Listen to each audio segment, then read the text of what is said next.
Muy bien, muchachas, recuerden que les toca exponer virtual el tema de partida doble la próxima clase. Bueno, antes de meternos en fórmulas, cuentas T y todo eso, que a veces suele asustarnos un poquito, quiero que viajemos rápido a la Edad Media. Quiero que imaginen ciudades como Génova o Florencia, que estaban llenas de comercio, cargadas de barco, mercancías y muchísima plata moviéndose. Pero había un error, que no tenían un sistema claro para llevar las cuentas. Y justo ahí, entre mercaderes, banqueros y familias poderosas, empieza a surgir algo que hoy nos parece súper normal, pero en su época fue una revolución y se hace conocer como la partida doble. Lo interesante no es que una idea de un solo genio, es decir, que todo esto no lo creó una persona con un intelecto elevado. Fue algo que se fue construyendo en la vida real, en los libros de contabilidad, de comerciantes, como los Massari de Génova, en los registros del famoso mercader Francesco da Tini, también en las operaciones de empresas como la Donato Soranzo e incluso en las finanzas de familias influyentes como los Medici. Cada uno de ellos dejó huellas que muestran cómo la contabilidad se volvió más precisa, también más organizada y sobre todo más confiable. Así que lo que vamos a hacer es mirar cómo funcionaba esa contabilidad medieval, porque la partida doble fue un cambio tan grande y qué lecciones nos sirven hasta el día de hoy. Básicamente vamos a ver cómo un sistema nació hace siglos, sigue siendo el corazón de la contabilidad moderna. La partida doble en la Edad Media.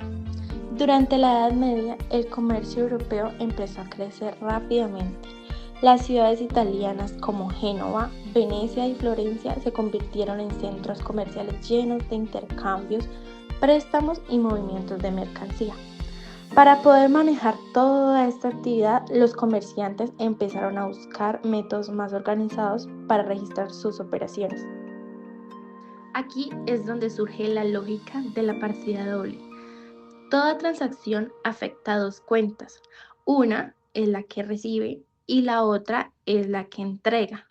Aunque en esta época aún no existía una teoría formal, ya que había una clara intención de llevar un control más exacto del dinero y de los bienes. Definición controvertida de la partida doble. Antes de que se estableciera la definición clásica que hoy conocemos, la partida doble tenía interpretaciones distintas según la región o el comerciante. Algunos creían que era simplemente llevar ingresos y gastos por separado. Otros ya aplicaban la idea de que todo lo que entra debe salir de algún lado.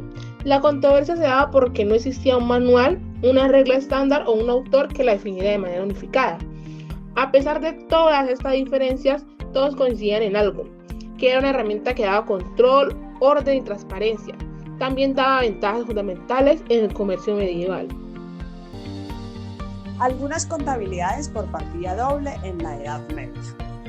En esta época surgen los primeros libros que, aunque no usan la partida doble tal como la conocemos, sí muestran sus bases. Esos registros incluyen cuentas de entrada y salidas, balance entre mercancías y dinero y descripciones detalladas de operaciones. Son importantes porque muestran cómo, antes de ser una teoría matemática o contable, la partida doble nació de la práctica diaria de los comerciantes. Los registros de los Massari de Génova. Los Massaris eran administradores encargados de manejar los fondos públicos de Génova. Sus registros muestran una preocupación fuerte por la precisión. Anotaban cuánto dinero entraba, quién lo entregaba, en qué se gastaba y cuánto quedaba disponible. Aunque su sistema todavía no era totalmente doble, sí aplicaban una lógica de correspondencia entre entradas y salidas. Esto permitió una administración más transparente y organizada, convirtiéndose en un ejemplo temprano de control financiero público.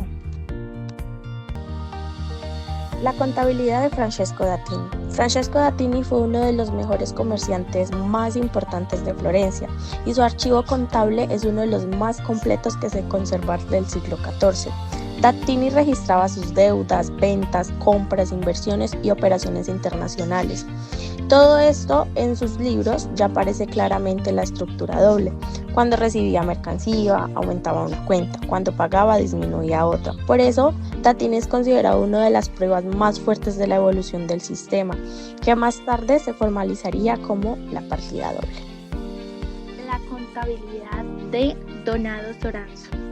La empresa de Donado Soranzo, ubicada en Venecia, administraba diversas operaciones comerciales que conectaban con Europa Oriente. Debido a la complejidad de este comercio a gran escala, necesitaban un sistema contable que ofreciera con mucha claridad sobre los saldos, los costos involucrados y las ganancias obtenidas en cada transacción. Sus registros muestran un nivel avanzado de organización, pues incluían cuentas individuales para que cada uno de los socios, cuentas separadas para las distintas mercancías manejadas y también registros más específicos para las rutas comerciales, y la estructura demuestra la necesidad que tenían grandes empresas medievales para mantener un control detallado de sus operaciones. En un conjunto, este tipo de contabilidad evidencia que incluso en esa época, las compañías de gran tamaño ya utilizaban o requerían un sistema muy parecido a la partida doble moderna, anticipando principios que más tarde serían fundamentales en la contabilidad actual. La contabilidad de los Medici. La familia Medici fue una de las más influyentes de la banca europea. Ellos manejaban préstamos, inversiones en arte, comercio internacional y varias sucursales en diferentes ciudades. Para controlar todo esto, usaban libros donde cada operación tenía un registro que afectaba dos cuentas. Una aumentaba y otra disminuía.